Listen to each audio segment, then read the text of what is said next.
মসজিদে রাজনীতি করা যাবে না, কি বলতেছে কথাগুলো সবাই শুনে যাবেন এবং শেয়ার করে দিবেন। মসজিদের রাজনীতি বন্ধ করতে হবে।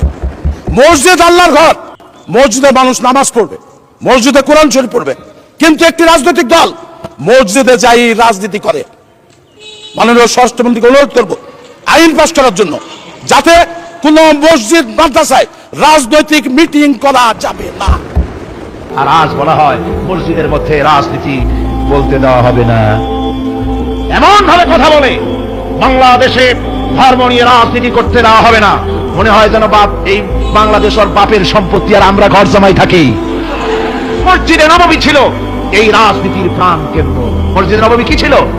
রাজনীতির প্রাণ কেন্দ্র। রাসূলুল্লাহ এখানে বসেই রোম শাম পারস্য বিজয়ের পরিকল্পনা করতেন।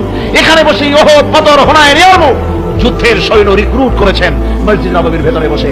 এখানে বসে রাষ্ট্রদূতদের সঙ্গে সাক্ষাৎ প্রদান করেছেন, বিচার ফয়সালা করেছেন মসজিদের মধ্যে। আর আজ বলা হয় মসজিদের মধ্যে রাজনীতি বলতে দেওয়া হবে না।